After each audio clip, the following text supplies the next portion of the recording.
نحمده ونصلي ونسلم على رسوله الكريم أما بعد فأعوذ بالله من الشيطان الرجيم بسم الله الرحمن الرحيم كتب عليكم إذا حضر أحدكم الموت إن ترك خيرا الوصية للوالدين والأقربين بالمعروف حقا على المتقين فمن بدله بعدما سمعه فإنما إثمه على الذين يبدلونه إن الله سميع عليم فمن خاف من موص جنفا أو إثما فأصلح بينهم فلا إثم عليه إن الله غفور رحيم صدق الله مولانا العظيم اللهم صل على سيدنا ومولانا محمد وعلى آل سيدنا ومولانا محمد وبارك وسلم۔ جب تم میں سے کسی آدمی کو موت کا وقت آئے تو فرض کیا گیا ہے تمہارے اوپر وصیت کرنا اگر وہ مال چھوڑے، والدین کے لیے، رشتہ داروں کے لیے دستور کے مطابق لازم ہے پرہیزگاروں پر جس شخص نے اس کو بدل دیا بعد اس کی کہ اس نے اس کو سنا تو اس کا گناہ ان لوگوں پر ہے جنہوں نے اسے تبدیل کیا۔ یقیناً اللہ تعالیٰ سننے والے جاننے والے ہیں۔ فمن خاف من موص، پس جس شخص کو خوف ہو وصیت کرنے والے کی جانب سے طرفداری کا یہ گناہ کا، پس اس نے اصلاح کرا دی ان کے درمیان، فلا اثم علیہ، اس پر کسی قسم کا کوئی گناہ نہیں، یقیناً اللہ تعالیٰ تو بخشنے والے رحم کرنے والے ہیں۔ بات کر رہی تھی وصیت کی۔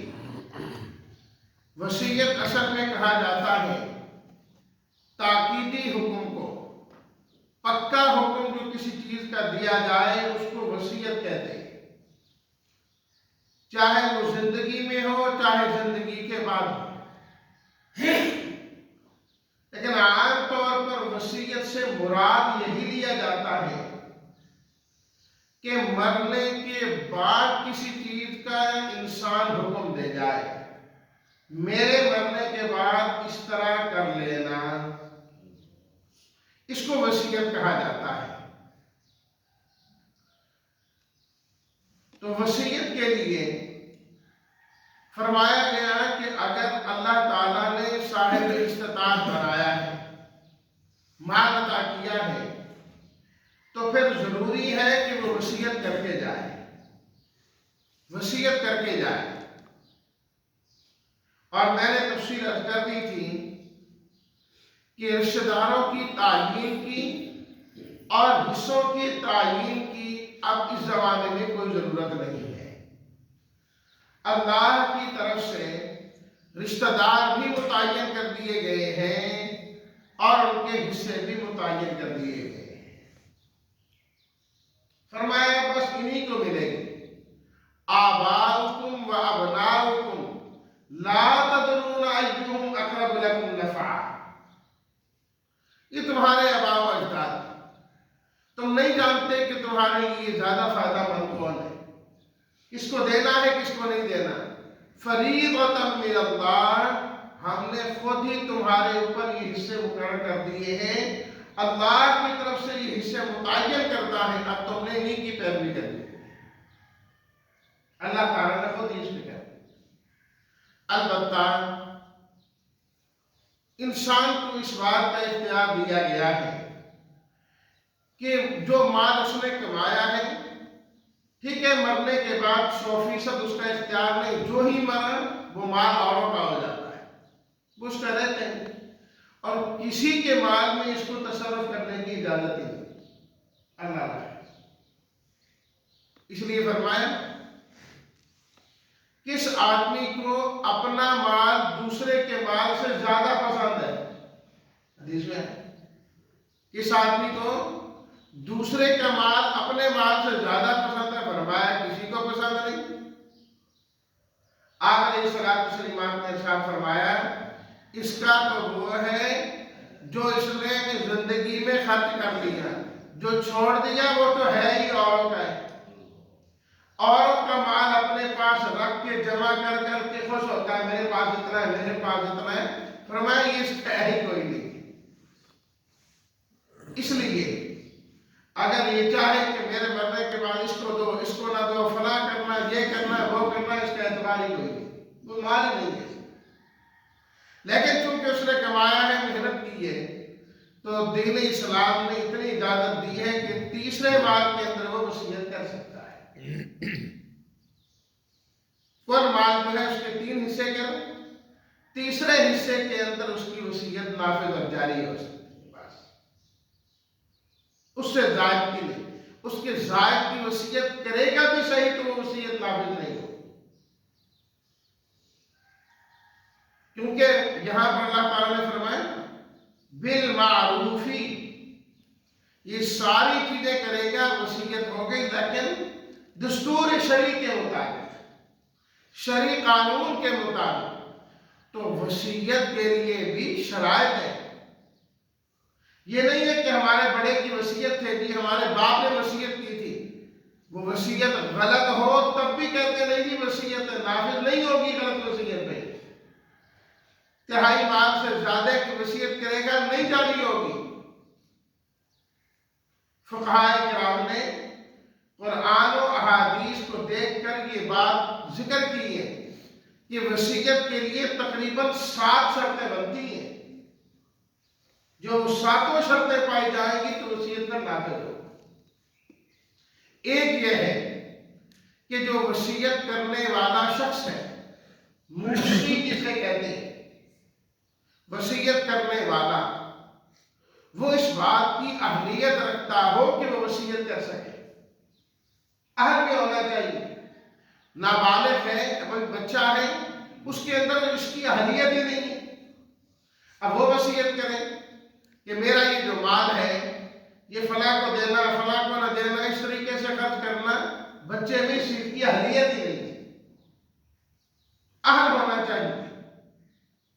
دوسری چیز یہ بھی ہے کہ جو وصیت کرنے والا ہے، وصیت کرنے کے بعد اپنی وصیت سے رجوع بھی نہ کرے، کیونکہ جس طرح وصیت کر سکتا ہے اپنی وصیت میں رد و بدل بھی کر سکتا ہے اپنی زندگی میں، اور اپنی وصیت سے رجوع بھی کر سکتا ہے۔ پہلے اس نے کہا دے دینا، اب کہتا نہ دینا، اس کو اختیار، تو اس نے رجوع بھی نہ کیا ہو اپنی بات سے، اگر رجوع اس نے کر لیا پھر بھی اس کی وصیت نافذ نہیں ہو۔ اور اسی طرح تیسری شرط یہ ہے جس کے لیے وصیت کر رہا ہے، موسیٰ لہو جسے عربی میں کہا جاتا ہے، جس کے حق میں وصیت کر رہا ہے، وہ اس کا وارث بھی نہیں ہونا چاہیے اور اس کا قاتل بھی نہیں ہونا چاہیے۔ یعنی اگر وہ ویسے ہی وارث بنتا ہے، اس کا بیٹا ہے، اس کے حق میں وصیت کر رہا ہے، اتنا مال اس کو دینا، فلاں چیز دینا، وارث کے لیے وصیت نہیں ہو سکتی۔ دین اسلام نے جو حصہ متعین کیا ہے وہی ہوگا اس کے۔ اسی طرح اس نے کسی شخص کے حق میں وصیت تو کی تھی، بعد میں اسی بدبخت نے اس کو قطع کر دیا کہ یار یہ مرتا ہی نہیں ہے کہ مال مجھے ملے، اس نے خود ہی اسے قتل کر دیا، مار دیا، اب یہ بھی وراثت سے معلوم ہو جائے، وصیت بھی ختم۔ اور ویسے بھی اسلام کا قانون ہے کہ جو کسی کا وارث بنتا تھا، اس وارث نے اس کو قتل کر دیا تو وراثت سے معلوم ہو جاتا ہے، اس کے بعد وراثت نہیں ملتی۔ تو ضروری ہے کہ موسیٰ لہو جس کے لیے وصیت کر رہا ہے وہ اس کا وارث اور قاتل نہ۔ اور اسی طرح وصیت کرنے والا جب مرے اور فوت ہو تو جس کے حق میں وصیت کی وہ زندہ ہونا چاہیے. اگر اس کا الٹ ہو گیا، ایک آدمی نے دوسرے کے حق میں وصیت کی کہ میرے مرنے کے بعد میرا مال کا اتنا حصہ یا فلاں چیز اس آدمی کو دے دینا، وہ آدمی اس سے پہلے مر گیا، اس کی موت پہلے واقع ہو گئی. اب جس نے وصیت کی تھی وہ بعد میں مر رہا ہے، اس حال میں بھی وصیت نہیں ہوتی، ختم ہو جاتی. یہ نہیں ہے کہ اب جب وہ مرے گا کہو اس نے وصیت کی تھی اس کے لیے، اب وہ خود نہیں رہا تو اس کی اولادوں کو دینا شروع کر دو، یہ نہیں ہو، وصیت وہی ختم ہو جائے. اور اسی طریقے سے پانچویں شرط یہ بھی ہے کہ جس چیز کی وصیت کر رہا ہے وہ وصیت جائز ہونی چاہیے. وہ مال جو ہے نا وہ حلال چیز ہونی چاہیے. کوئی ایسی چیز جو مال مباح نہیں، وہ کہتا ہے کہ یہ شراب فلاں کو دے دینا، فلاں کو پلا دینا، یہ بھی جائز ہے. موصی نے جو وصیت کی جس چیز کی، وہ مال قابل تملیک ہونا چاہیے کہ ملکیت میں آنے والا ہو. اس کی زمین ہے، اس کی زمین سے نہر بہ رہی ہے، دریا بہنا شروع ہو گیا، اس کی زمین اندر آ گئی دریا کی، اب وہاں سے مچھلیاں گزرتی ہیں، وہ کہیں کہ میری یہ جو زمین ہے نا اس پر جو مچھلیاں آئیں گی یہ مچھلیاں فلاں کو دے دینا، وہی قابل تملیک تو تیری اپنی ملکیت میں نہیں ہے، وہ تو اس کے لیے کیسے تو وصیت کر سکتا ہے. اور ساتویں شرط یہ ہے کہ وصیت تہائی کے اندر اندر نافذ ہوگی اور جائے گی، اس سے زائد نہیں ہو سکتی. یہ ساتوں شرطیں پائی جائیں گی تب جا کر جو ہے نا اس کی وصیت کو نافذ کرے گی اور جاری کرے گی. ان میں کہیں بھی گڑبڑ ہو جائے وصیت ختم ہو جائے. اس لیے اللہ تعالیٰ نے فرمایا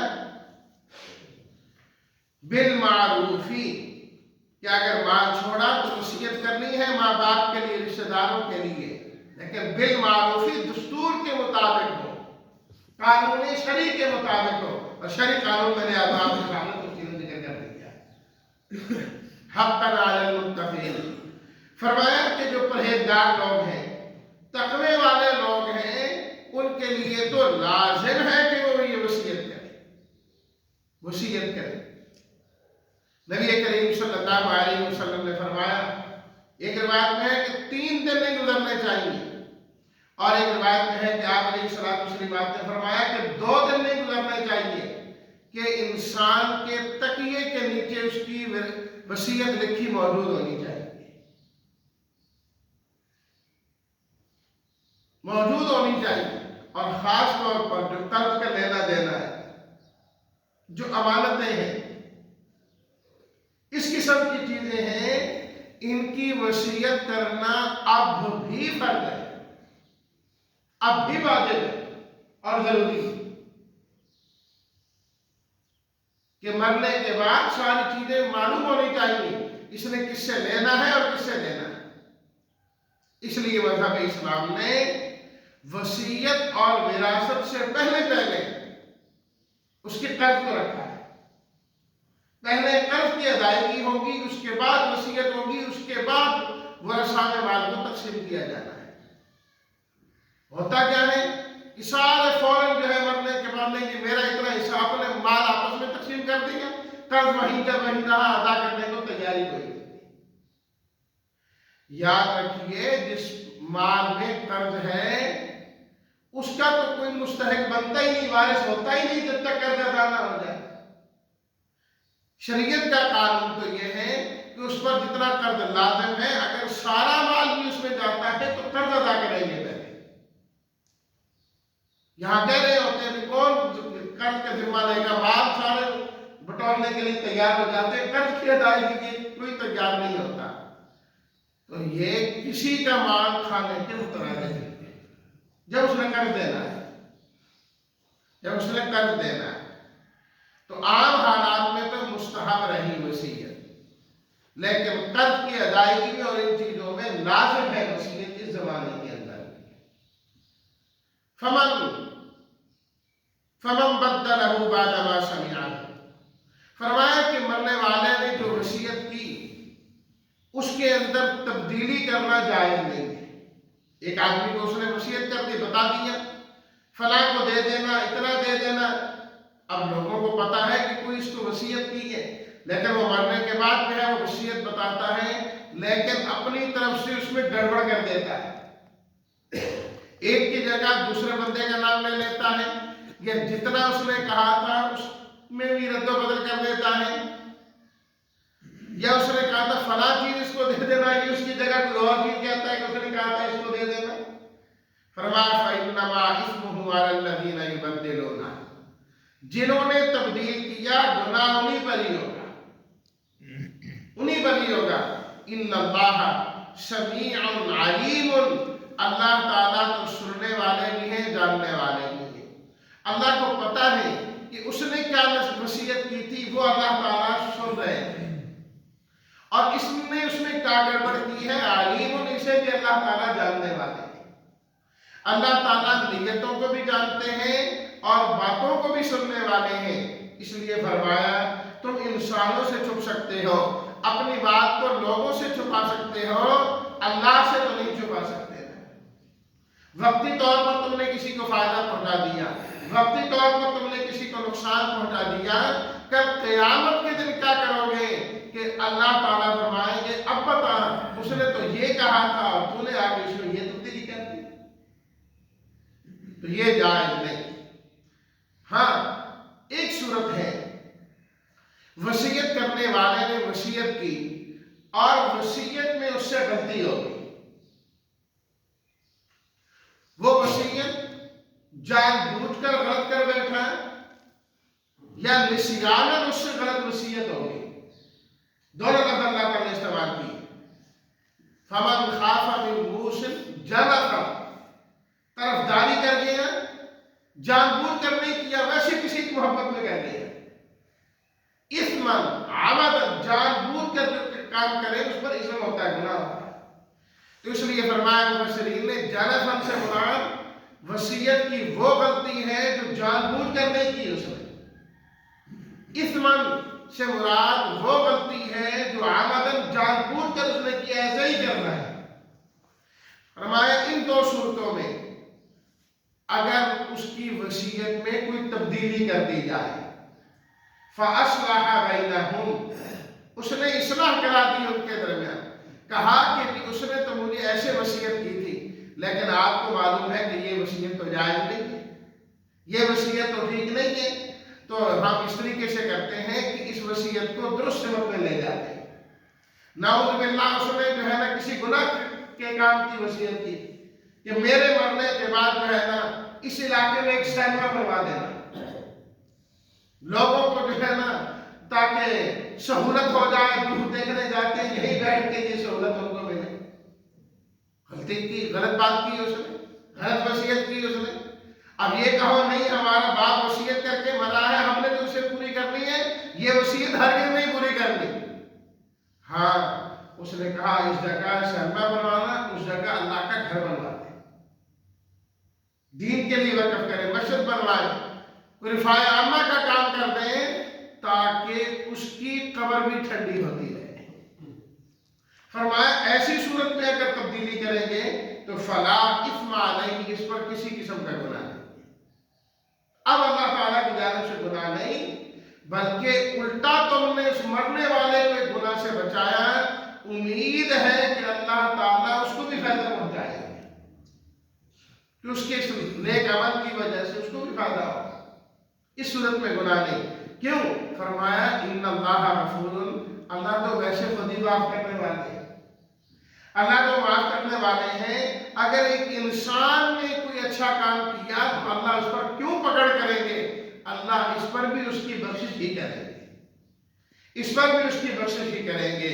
رحیم، اللہ تعالیٰ تو بڑے مہربان ہیں. تو جب یہ اس کو گناہ سے بچا رہا ہے، انشاءاللہ اللہ اپنی رحمتیں بھی اس پر فرمائیں گے، اللہ رحمتیں بھی اس پر فرمائیں گے. تو فرمایا ایسی صورت کے اندر اگر وہ تبدیلی کر لے تو یہ جائز نہیں. اس کے علاوہ کسی قسم کی وصیت کے اندر جو ہے تبدیلی کرنا یہ بالکل ناجائز ہے اور شرع جو ہے وہ ٹھیک نہیں ہے.